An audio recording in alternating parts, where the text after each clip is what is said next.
आज हम बात करेंगे हमारे देश के मोस्ट फाइनेस्ट वर्सेटाइल एक्टर जिनकी मूवीज में होने भर से ही मूवीज चल जाती हैं। ज्यादा नहीं कुछ 50 मूवीज में काम करने वाले विजय सेतुपति जिनकी लाइफ इतनी ज्यादा खराब थी, 10 लाख रुपए का सर पर कर्जा था, ना ही पढ़ाई में अच्छे थे, ना ही स्पोर्ट्स ढंग से आता था। बहुत सारे छोटे बड़े जॉब्स करते करते कैसे पहुंचे एक ऐसे मुकाम पर जहां इंडिया के बड़े से बड़े एक्टर इनकी एक्टिंग के फैन हैं। I think I have learned a lot working with Vijay sir.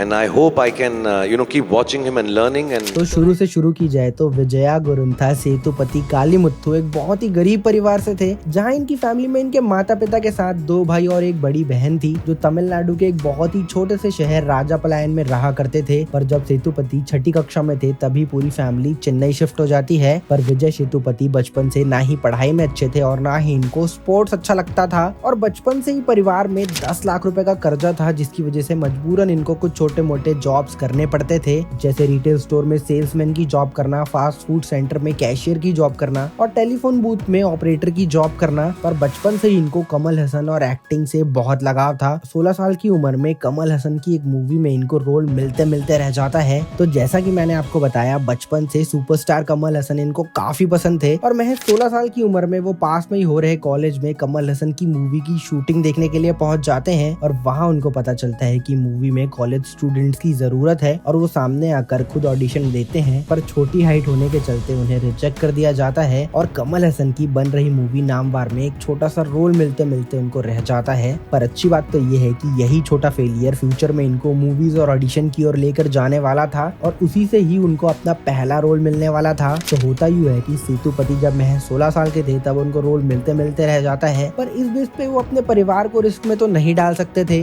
परिवार की देखभाल के लिए काम जरूरी था, तो छोटे मोटे जॉब्स करने लगते हैं। कॉमर्स से अपनी स्कूलिंग खत्म करते हैं और उसके बाद धनराज बैच जैन कॉलेज से अपनी बीकॉम की डिग्री पूरी करके एक हफ्ते के अंदर ही एक सीमेंट फैक्ट्री में एज एन अकाउंटेंट ज्वाइन कर लेते हैं। यहाँ वो कुछ साल काम करते हैं और फाइनली ईयर 2000 में उनको दुबई जाने का मौका मिलता है, जहाँ उनको दुबई में 12,000 की सैलरी मिलने वाली थी, जो यहाँ की सैलरी से 4 गुना ज्यादा थी। दुबई में 3 साल तक वो जी तोड़ मेहनत करने के बाद ईयर 2003 में वो इंडिया वापस आते हैं, और वापस इंडिया आने के बाद वो अपने एक दोस्त के साथ इंटीरियर डेकोरेशन का काम शुरू करते हैं। इसी बीच उनको कोटुपी पट्टारे नाम के थिएटर के बारे में पता चलता है, और वहां जाकर वो एक्टिंग की क्लासेस लेने का सोचते हैं। पर एक्टिंग क्लासेस के लिए कोई भी सीट्स खाली नहीं थी, पर वहां एक अकाउंटेंट की पोस्ट खाली थी। वो बिना 2 बार सोचे उस अकाउंटेंट की सीट के लिए अप्लाई कर देते हैं, और फाइनली उनको वो अकाउंटेंट की जॉब मिल भी जाती है। एक्टिंग के लिए पागल विजय सेतुपति अपने अकाउंटिंग के काम के साथ साथ एक्टर्स के एक्सप्रेशंस और उनकी एक्टिंग को भी ऑब्जर्व किया करते थे, और यहाँ उनको डायरेक्टर बालू महेंद्र मिलते हैं, जो उनके फेशियल एक्सप्रेशन को लेकर कॉम्प्लीमेंट देते हैं। वो कहते हैं कि विजय का फेस बहुत ही फोटोजेनिक है। विजय उनकी बातों को ज्यादा सीरियसली नहीं ले रहे थे, पर उन्हें नहीं पता था कि एक ऐसे ही डार्क स्किन टोन वाले एक्टर धनुष को इसी डायरेक्टर बालू महेंद्र ने इटालियन मॉडल वाली स्किन टोन का कॉम्प्लीमेंट दिया था, जिसको धनुष ने भी सीरियसली नहीं लिया था। और बाद में वही धनुष over the period of time अपनी उसी स्किन टोन से तमिल सिनेमा में राज करते हैं।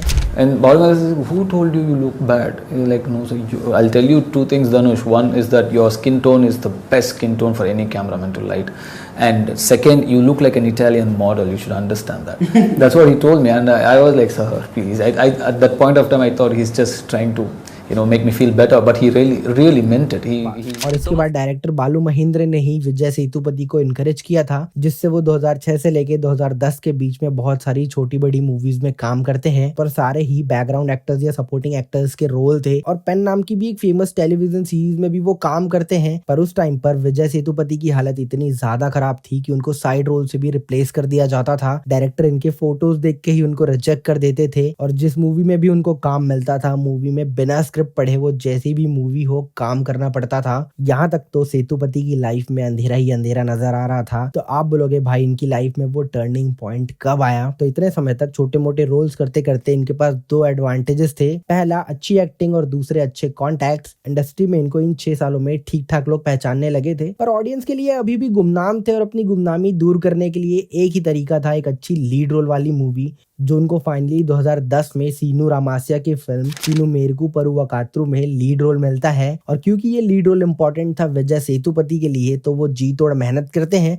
और उनकी पहली फिल्म हिट जाती है। पर ये तो सिर्फ शुरुआत थी, आगे इनकी स्टोरी और भी ज्यादा इंटरेस्टिंग होने वाली है। अब आता है ईयर 2012, जब सेतुपति 3 ऐसी मूवीज करते हैं जो एक के बाद एक हिट जाती है, और उसमें से भी एक मूवी पिज्जा जो एक हॉरर मूवी थी, उसमें विजय सेतुपति को रोल कैसे मिला वो भी एक इंटरेस्टिंग स्टोरी है। तो होता यूं है कि एक बहुत ही फेमस डायरेक्टर और स्क्रीन राइटर कार्तिक सुब्बारॉय, जिनकी विजय सेतुपति से बहुत अच्छी दोस्ती थी, ये विजय सेतुपति के साथ बहुत सारी शॉर्ट फिल्म्स में ऑलरेडी काम कर चुके थे, और वही उनको पिज्जा के लिए ऑफर करते हैं, जिसमें विजय सेतुपति एक पिज्जा डिलीवरी बॉय एक भूतिया घर में फंस जाते हैं। ये मूवी 1.5 करोड़ के बजट में बनी थी और 8 करोड़ का बिजनेस करके ब्लॉकबस्टर साबित हो जाती है। और उसी मूवी के बाद विजय सेतुपति को उनकी लाइफ का सबसे बड़ा 5 लाख रुपए का चेक मिलता है। इसके बाद विजय सेतुपति सुंदरा पांड्यम में नेगेटिव रोल में नजर आते हैं, और उसके बाद नद्दोवुला कुंजम जो एक कॉमेडी एंटरटेनमेंट मूवी थी, उसमें काफी अच्छा रिस्पॉन्स भी मिलता है।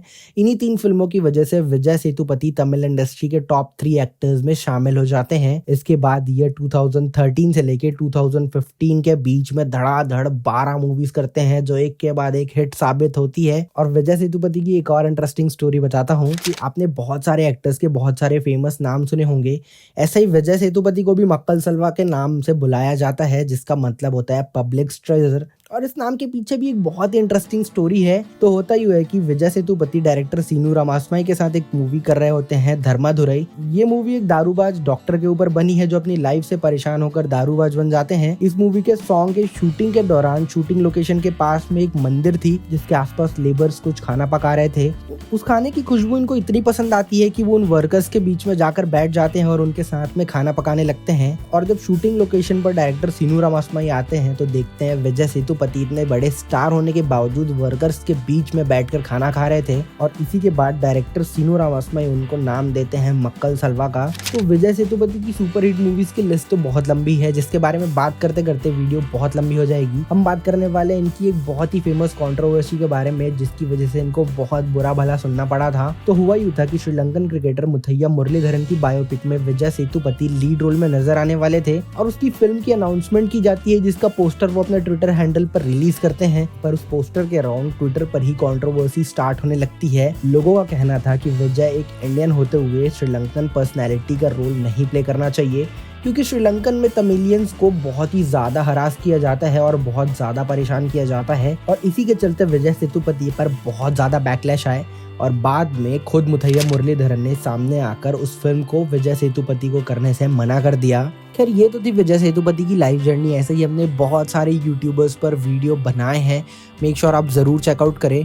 और बहुत ही जल्दी हम एक बहुत ही इंटरेस्टिंग पर्सनैलिटी के बारे में भी वीडियो लाने वाले हैं, जो कि ऑब्वियसली एक क्रिमिनल है, तो उनसे सीखने लायक तो कुछ नहीं है, बट उनकी जर्नी बहुत इंटरेस्टिंग है। तो मेक श्योर आप चैनल को ज़रूर सब्सक्राइब करें।